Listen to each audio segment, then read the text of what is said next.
പഹൽഗാം ഭീകരാക്രമണത്തിന്റെ പശ്ചാത്തലത്തിൽ ഡൽഹിയിൽ പ്രധാനമന്ത്രിയുടെ നേതൃത്വത്തിൽ അടിയന്തര യോഗം ചേരുന്നു. സൗദി സന്ദർശനം റദ്ദാക്കി തിരിച്ചെത്തിയതിന് പിന്നാലെയായിരുന്നു ഈ യോഗം. വിദേശകാര്യമന്ത്രി, ദേശീയ സുരക്ഷാ ഉപദേഷ്ടാവ് എന്നിവരുമായി വിമാനത്താവളത്തിൽ അദ്ദേഹം കൂടിക്കാഴ്ച നടത്തി. നാവികസേന IB ഉദ്യോഗസ്ഥരും വിദേശികളും ഉൾപ്പെടെ 28 പേർ കൊല്ലപ്പെട്ടുവെന്നാണ് അനൗദ്യോഗിക വിവരം. ഭീകരർക്കായുള്ള തെരച്ചിൽ പഹൽഗാമിൽ പുരോഗമിക്കുകയാണ്. അതേസമയം വിവിധ രാഷ്ട്രീയ പാർട്ടികൾ ആഹ്വാനം ചെയ്ത ബന്ദ് ജമ്മു കാശ്മീർ മേഖലയിൽ രാവിലെ തുടങ്ങി. ഇതിനിടെ വെടിനിർത്തൽ കരാർ ലംഘിച്ച് പൂഞ്ചിൽ പാകിസ്ഥാൻ ആക്രമണം നടത്തിയെന്നും റിപ്പോർട്ടുണ്ട്. വിവരങ്ങളുമായി ഗൗതം അനന്തനാരായണൻ ചേരുന്നു. ഗൗതം, പ്രധാനമന്ത്രി രാവിലെ 7 മണിക്ക് മുമ്പായി തന്നെ ഡൽഹിയിൽ മടങ്ങിയെത്തി.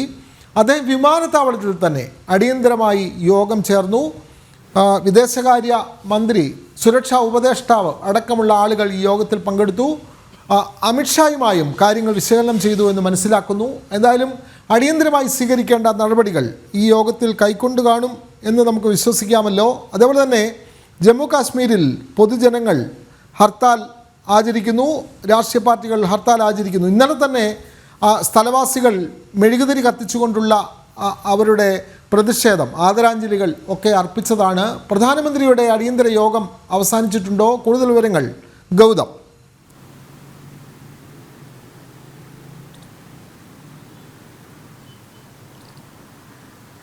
വിനോദ്, രാവിലെ 6:45 പ്രധാനമന്ത്രി നരേന്ദ്രമോദി തിരിച്ച് ഡൽഹിയിലെത്തി. ഇന്നലെയാണ് അദ്ദേഹം സൗദി അറേബ്യയിലേക്ക് രാവിലെ പോയത്. ഉച്ചയോടുകൂടി അവിടെ എത്തിയിരുന്നു. എന്നാൽ ഈ ഭീകരാക്രമണത്തിന്റെ പശ്ചാത്തലത്തിൽ അടിയന്തരമായി അദ്ദേഹം തിരിച്ച് ഇന്നലെ രാത്രി തന്നെ ഭാരതത്തിലേക്ക് യാത്ര തുടങ്ങി. രാവിലെ 6:45 ഡൽഹിയിൽ ലാൻഡ് ചെയ്തു. വിമാനത്താവളത്തിൽ വെച്ചാണ് ഈ അടിയന്തര യോഗം പ്രധാനമന്ത്രി നരേന്ദ്രമോദി വിളിച്ചത്. ഈ യോഗത്തിൽ വിദേശകാര്യമന്ത്രി ഡോക്ടർ S. ജയശങ്കർ, അതോടൊപ്പം തന്നെ വിദേശകാര്യ സെക്രട്ടറി വിക്രം മിശ്രി, അതുപോലെ ദേശീയ സുരക്ഷാ ഉപദേഷ്ടാവ് അജിത് ഡോവൽ എന്നീ 3 പ്രമുഖർ ഈ യോഗത്തിൽ ഉണ്ടായിരുന്നു. പ്രധാനമന്ത്രി സാഹചര്യങ്ങൾ മൂവരോടും ചോദിച്ച് അറിഞ്ഞു. ഒപ്പം ഇതിന് കൗണ്ടർ അറ്റാക്ക് എങ്ങനെയാണ് ഇതിന് തിരിച്ചടി നൽകേണ്ടത് തുടങ്ങിയ വിഷയങ്ങളും ഈ നിർണായകമായ അടിയന്തര യോഗത്തിൽ സംസാരിച്ചതായാണ് നമുക്ക് ലഭ്യമാകുന്ന വിവരം. എന്തായാലും വിമാനത്താവളത്തിൽ വെച്ച് തന്നെ പ്രധാനമന്ത്രി അജിത് ഡോവലുമായും അതുപോലെ വിക്രം മിശ്രിയുമായും ഡോക്ടർ S. ജയശങ്കറുമായും കൂടിക്കാഴ്ച നടത്തി സാഹചര്യങ്ങൾ വിലയിരുത്തി. തുടർന്ന് അദ്ദേഹം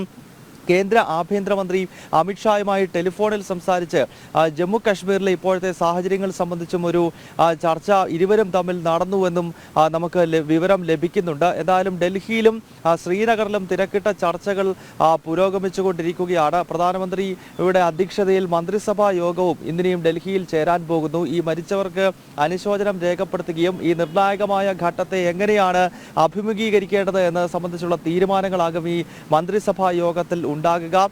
ശ്രീനഗറിലാണ് കേന്ദ്ര ആഭ്യന്തരമന്ത്രി അമിത്ഷാ ഇപ്പോഴും ഉള്ളത്. അദ്ദേഹം ഇന്ന് പഹൽഗാമിലേക്ക് പോകുന്നുണ്ട്. അവിടെ എത്തി ഇന്നലെ ഭീകരാക്രമണം നടന്ന സ്ഥലം നേരിട്ട് അദ്ദേഹം സന്ദർശിക്കും. പ്രധാനമന്ത്രി നരേന്ദ്രമോദിയും ജമ്മു കാശ്മീരിലേക്ക് പോകും എന്ന സ്ഥിരീകരിക്കാത്ത റിപ്പോർട്ടുണ്ട്. അത് സംബന്ധിച്ചുള്ള സ്ഥിരീകരണം ഇതുവരെ ലഭ്യമായിട്ടില്ല. തീർച്ചയായും പ്രധാനമന്ത്രി അടിയന്തര യോഗം ചേർന്നു. ഇനി പ്രത്യേക മന്ത്രിസഭാ യോഗം കൂടി ചേർന്ന ശേഷമാണ് എന്തെല്ലാം നടപടികൾ, ഭീകരർക്കെതിരെ ഏത് തരത്തിലുള്ള തിരിച്ചടികൾ വേണം എന്നുള്ള കാര്യങ്ങൾ ആലോചിക്കുക എന്നുള്ള വിവരങ്ങളാണ് ഇപ്പോൾ ഗൗതം പങ്കുവെക്കുന്നത്. ഗൗതം, ഇപ്പോൾ നമ്മൾ ദൃശ്യങ്ങളിൽ കാണുന്നത് കൊല്ലപ്പെട്ടവരുടെ മൃതദേഹങ്ങൾ ശ്രീനഗറിലേക്ക് എത്തിച്ചിരിക്കുന്നു. വിവിധ സംസ്ഥാനങ്ങളിൽ നിന്നുള്ള വിനോദസഞ്ചാരികളാണ് കൊല്ലപ്പെട്ടവരിൽ ഭൂരിപക്ഷവും. 2 വിദേശികളുമുണ്ട്. അപ്പോൾ ഈ കൊല്ലപ്പെട്ടവരുടെ മൃതദേഹങ്ങൾ പോസ്റ്റ്മോർട്ടം നടത്തിയ ശേഷം അതാത് സംസ്ഥാനങ്ങളിലേക്ക്, അവരുടെ സ്വദേശങ്ങളിലേക്ക് മൃതദേഹങ്ങൾ കൊണ്ടുപോകാനുള്ള നടപടികൾ, അത് ഇന്ന് തന്നെ ആ നടപടികൾ പൂർത്തിയാക്കുമെന്ന് പറയാൻ കഴിയുമോ ഗൗതം?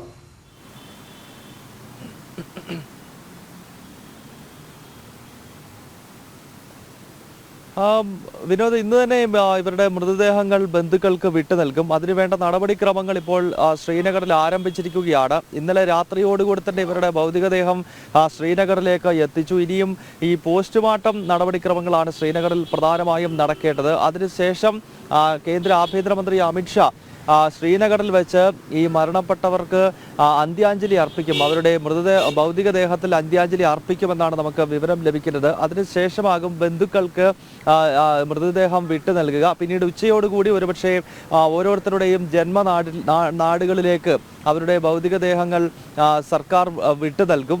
പിന്നീട് അന്ത്യകർമ്മങ്ങൾ സ്വാഭാവികമായും ഓരോരുത്തരുടെയും ജന്മനാട്ടിലാകും നടക്കുക. എന്തായാലും ഇപ്പോൾ ഈ 28 മൃതദേഹങ്ങൾ ശ്രീനഗറിലേക്ക് എത്തിക്കുന്നു. ഇനിയും പോസ്റ്റ്മോർട്ടം ഉൾപ്പെടെയുള്ള നടപടിക്രമങ്ങളാണ് അവിടെ നടക്കേണ്ടത്. അതിനുശേഷം ഈ ഭൗതികദേഹങ്ങളിൽ കേന്ദ്ര ആഭ്യന്തരമന്ത്രി കേന്ദ്ര സർക്കാരിനെ പ്രതിനിധീകരിച്ചുകൊണ്ട് അന്ത്യാഞ്ജലി അർപ്പിക്കുമെന്നാണ് നമുക്ക് മനസ്സിലാക്കാൻ സാധിക്കുന്നത്. ജമ്മു കാശ്മീരിലും അതോടൊപ്പം തന്നെ കശ്മീർ വാലിയിലും അതോടൊപ്പം തന്നെ ശ്രീനഗറിലും ഇന്നിപ്പോൾ ബന്ദ് ആരംഭിച്ചിരിക്കുകയാണ്. വിവിധ രാഷ്ട്രീയ പാർട്ടികൾ, ഭരണകക്ഷിയായ നാഷണൽ കോൺഫറൻസ് അതോടൊപ്പം തന്നെ PDP ഉൾപ്പെടെയുള്ള രാഷ്ട്രീയ പാർട്ടികളുടെ ആഹ്വാനത്തിലാണ് ഈ ബന്ദ് നടക്കുന്നത്. 24 മണിക്കൂർ ബന്ദ് ഇപ്പോൾ ജമ്മു കാശ്മീരിൽ ആകെ ആരംഭിച്ചിരിക്കുകയാണ്. ഇന്നലെ നടന്ന ഭീകരാക്രമണത്തെ അപലപിച്ചുകൊണ്ടാണ് ഈ ബന്ദ് ആഹ്വാനം ചെയ്തിരിക്കുന്നത്. തീർച്ചയായും ജമ്മു കാശ്മീരിൽ ബന്ദ് ആചരിക്കുന്നു. ഗൗതം, അതേപോലെ തന്നെ ഈ ഭീകരർ വലിയ ലക്ഷ്യത്തോടു കൂടി തന്നെയാണ് ഈ ആക്രമണം നടത്തിയത്. ഒന്നാമത് അവർ മതം ചോദിച്ച ഹിന്ദുക്കളാണ് എന്ന് ഉറപ്പാക്കി അവരെ വെടിവെച്ച് കൊല്ലുന്നു. അപ്പോൾ ഈ ഭീകരർ ഇതിലൂടെ ലക്ഷ്യമിട്ടത് രാജ്യവ്യാപകമായി ഒരു വർഗീയ കലാപം രൂപപ്പെടട്ടെ അല്ലെങ്കിൽ രൂപപ്പെടാനുള്ള ഒരു വെടിമരുന്നിനാണ് അവർ അവിടെ തീ കൊളുത്താൻ ശ്രമിച്ചത്. സ്വാഭാവികമായും സമാധാനത്തിൽ കഴിയുന്ന രാജ്യത്തിൻ്റെ വിവിധ പ്രദേശങ്ങളിൽ സമാധാനത്തോടു കൂടി കഴിയുന്ന ഹിന്ദുക്കളും മുസ്ലിങ്ങളും തമ്മിൽ ഒരു കലാപം ഉണ്ടാകാനുള്ള ഒരു വെടിമരുന്നാണ് അവർ അവിടെ പൊട്ടിക്കാൻ ശ്രമിച്ചത്. അപ്പോൾ ഹിന്ദുക്കളെ കൂട്ടക്കൊല ചെയ്തു അല്ലെങ്കിൽ പേര് ചോദിച്ച് കൊലപ്പെടുത്തിയതിലൂടെ അവർ ശ്രമിച്ചത് അത്തരത്തിലുള്ള രാജ്യവ്യാപകമായി വർഗീയ കലാപം കത്തിച്ചുവിടാനുള്ള ഒരു ശ്രമം തന്നെയല്ലേ ഭീകരർ അവിടെ നടത്തിയത്, ഗൗതം?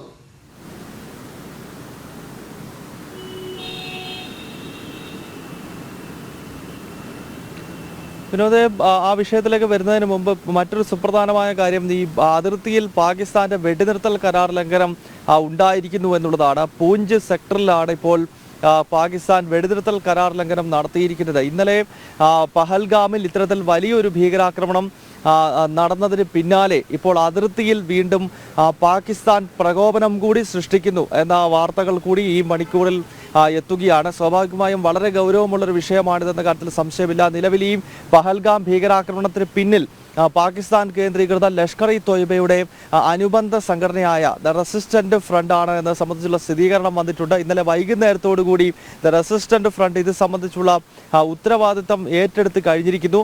ഈ ഭീകര സംഘടനയുടെ സ്വഭാവം നേരത്തെ നമ്മൾ വിവരിച്ചതാണ്.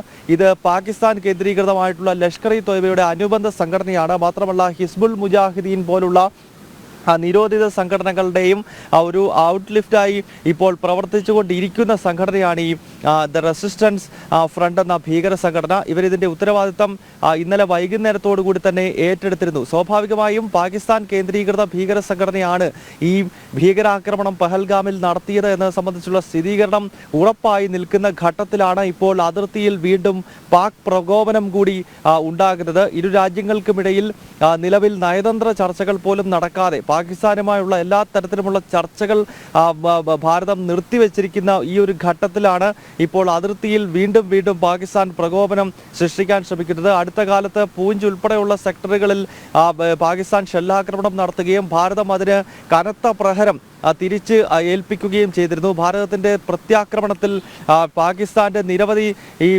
പോസ്റ്റുകൾ ഉൾപ്പെടെ തകർന്നടിഞ്ഞ ഒരു സാഹചര്യമൊക്കെ അടുത്ത കാലത്ത് രൂപപ്പെട്ടതാണ്. അടിക്ക് തിരിച്ചടി എന്ന നിലപാട് BSF കൈക്കൊള്ളുന്നുണ്ട്. എന്നാൽ ഇതിൽ നിന്നൊന്നും പാഠം പഠിക്കാത്ത പാകിസ്ഥാൻ ഇപ്പോൾ വീണ്ടും അതിർത്തിയിൽ പ്രകോപനത്തിന് ശ്രമിക്കുന്നു. പൂഞ്ച് സെക്ടറിലാണ് ഇന്നിപ്പോൾ രാവിലെ പാകിസ്ഥാൻ ഷെല്ലാക്രമണം നടത്തിയിരിക്കുന്നത്.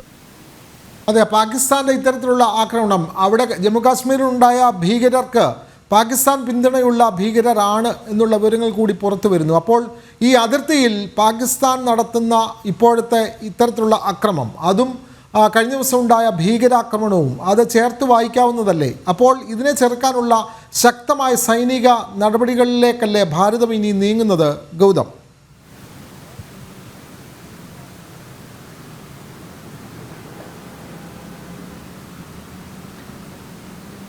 വിനോദ്, ഈ രാജ്യത്ത് നടക്കുന്ന, പ്രത്യേകിച്ച് ജമ്മു കാശ്മീരിൽ നടന്നുകൊണ്ടിരിക്കുന്ന വിധ്വംസക പ്രവർത്തനങ്ങൾക്ക് പിന്നിൽ എല്ലാ കാലത്തും പാകിസ്ഥാനാണ്. ഈ യാഥാർത്ഥ്യം ഭാരതം ലോകരാഷ്ട്രങ്ങൾക്ക് മുമ്പിൽ പലതവണ തുറന്നു കാട്ടിയിട്ടുണ്ട്. ഏറ്റവും ഒടുവിൽ മുംബൈ ഭീകരാക്രമണത്തിന്റെ മുഖ്യ സൂത്രധാരൻ തഹാവൂർ റാണെ ഉൾപ്പെടെ ഇന്ത്യയിലേക്ക് എത്തിക്കുമ്പോൾ ആ ഘട്ടത്തിൽ പോലും പാകിസ്ഥാൻ എങ്ങനെയാണ് ഇന്ത്യയിൽ നിഴൽയുദ്ധം നടത്തിയത് എന്നതിൻ്റെ കൃത്യമായ സൂചന ലോകരാജ്യങ്ങൾക്ക് മുമ്പിൽ തുറന്നു കാട്ടുകയാണ് ഇന്ത്യ ചെയ്തത്. എന്തായാലും ഇപ്പോൾ വീണ്ടും പാകിസ്ഥാൻ കേന്ദ്രീകൃതമായ ഭീകര സംഘടനയാണ് ഏതാണ്ട് 27 ഇന്ത്യൻ പൗരന്മാരെ, വിനോദസഞ്ചാരികളെ ഇന്നലെ ഇല്ലാതാക്കിയത്. സ്വാഭാവികമായും അത് വലിയ തോതിലുള്ള ഒരു പ്രശ്നം ഇരു രാജ്യങ്ങൾക്കുമിടയിൽ രൂപപ്പെടാനുള്ളൊരു സാധ്യതയുണ്ട്. അതുകൂടാതെയാണ് ഇപ്പോൾ ഈ അതിർത്തിയിൽ വീണ്ടും ഈ പാകിസ്ഥാൻ ഷെല്ലാക്രമണവും അതോടൊപ്പം തന്നെ ഈ വെടിനിർത്തൽ കരാർ ലംഘനവും നടത്തുന്നത്. അതിനാൽ കനത്ത പ്രത്യാക്രമണം ഒരുപക്ഷെ ഭാരതത്തിന്റെ ഭാഗത്ത് നിന്നും ഉണ്ടായേക്കാം. കാരണം ഈ പുൽവാമയ്ക്ക് ശേഷവും സാഹചര്യങ്ങൾ ഇങ്ങനെയായിരുന്നു. ഏതാണ്ട് ഒരു യുദ്ധസമാനമായ അന്തരീക്ഷത്തിലേക്കാണ് കാര്യങ്ങൾ പോയത്. 2019 ഫെബ്രുവരി 14 പുൽവാമയിൽ ഭീകരാക്രമണം ഉണ്ടായതിനു ശേഷം പിന്നീട് നടന്ന സംഭവ വികാസങ്ങൾ നമുക്കറിയാം. 2019 ഫെബ്രുവരി 26 ഭാരതത്തിന്റെ പോർവിമാനങ്ങൾ അതിർത്തി ഭേദിക്കുകയും ബാലാക്കോട്ടിലെ ജെയ്ഷെ മുഹമ്മദിന്റെ താവളങ്ങൾ എയർ സ്ട്രൈക്കിലൂടെ നമ്മൾ തകർക്കുകയും ഒക്കെ ചെയ്തു. ആ ഘട്ടത്തിലാണ് അഭിനന്ദൻ വർദ്ധമാൻ എന്ന ഭാരതത്തിന്റെ ഒരു വിംഗ് കമാൻഡർ ഈ പാകിസ്ഥാന്റെ പിടിയിലാകുന്നത്. എന്നാൽ ഭാരതം ഇദ്ദേഹത്തെ വിട്ടു നൽകിയില്ല എങ്കിൽ ഒരു യുദ്ധത്തിലേക്ക് കാര്യങ്ങൾ പോകുമെന്ന സന്ദേശം പാകിസ്ഥാന് നൽകുകയും ലോകരാഷ്ട്രങ്ങൾ ഒറ്റക്കെട്ടായി ഭാരതത്തിനൊപ്പം നിൽക്കുകയും ചെയ്തതോടെ അഭിനന്ദൻ വർദ്ധമാനെ തിരിച്ച് വാഗ അതിർത്തിയിലൂടെ ഭാരതത്തിന് കൈമാറി. അങ്ങനെ ഒരു യുദ്ധം അല്ലെങ്കിൽ ഒരു വലിയ സംഘർഷം അതിർത്തിയിൽ ഇരു രാജ്യങ്ങൾക്കുമിടയിൽ പൊട്ടിപ്പുറപ്പെടും എന്ന ഒരു അന്തരീക്ഷം രൂപപ്പെട്ടു. എങ്ങും യുദ്ധസമാനമായ അന്തരീക്ഷത്തിലേക്ക് അതിർത്തി നീങ്ങുന്ന ഘട്ടമായിരുന്നു അന്ന് പുൽവാമയ്ക്കും അതിനുശേഷം നടന്ന സംഭവ വികാസങ്ങളുടെയും കാലഘട്ടത്തിൽ ഉണ്ടായത്. ഇപ്പോൾ വീണ്ടും ഏതാണ്ട് അതിന് സമാനമായ രീതിയിലുള്ള ഒരു അന്തരീക്ഷം രൂപപ്പെടുകയാണ്. ഒന്ന്, അതിർത്തിയിൽ തുടർച്ചയായി പാകിസ്ഥാൻ വെടിനിർത്തൽ കരാർ ലംഘനം നടത്തിക്കൊണ്ട് ഭാരതത്തെ പ്രകോപിപ്പിക്കാൻ ശ്രമിക്കുന്നു. കഴിഞ്ഞ ആഴ്ചകളിലും സമാനമായ രീതിയിലുള്ള പ്രകോപനങ്ങൾ ഉണ്ടായെങ്കിലും ഭാരതത്തിന്റെ അതിർത്തി രക്ഷാസേന ശക്തമായ മറുപടി പാകിസ്ഥാൻ നൽകി. BSFന്റെ പ്രത്യാക്രമണ പാക് പോസ്റ്റുകൾ തകർന്നു. ഒരുപക്ഷെ ഇന്ന് രാവിലെ ഉണ്ടായിട്ടുള്ള ഈ പാക് പ്രകോപനത്തിനും വരുന്ന മണിക്കൂറുകളിൽ ശക്തമായ മറുപടി കാര്യത്തിൽ സംശയമില്ല. ഒപ്പം ഇന്നലെ ഭീകരാക്രമണത്തിന് ഏത് രീതിയിലുള്ള മറുപടിയാണ് നൽകാൻ എന്നതാണ് ഇപ്പോൾ ഭാരത 140 കോടി ജനങ്ങളെയും ഇപ്പോൾ 140 കോടി ജനങ്ങൾ നീങ്ങുന്നത് സൈനിക മേഖലയിൽ ശക്തമായ വിന്യാസം നടത്തി പാകിസ്ഥാനെതിരെ വലിയ ആക്രമണം, അതേപോലെ തന്നെ ഭീകരർക്കെതിരെ വലിയ അവരെ അടിച്ചൊതുക്കാൻ തന്നെയുള്ള നീക്കം തന്നെയാണ് കേന്ദ്ര സർക്കാരിൻ്റെ ഭാഗത്തു നിന്ന് ആലോചിക്കുന്നത്. അതിനു വേണ്ടിയിട്ടുള്ള നടപടികളാണ് ഉടൻ തന്നെ കൈക്കൊള്ളുക. വിവരങ്ങൾ നൽകുകയായിരുന്നു ഡൽഹിയിൽ നിന്നും ഗൗതം അനന്തനാരായണൻ.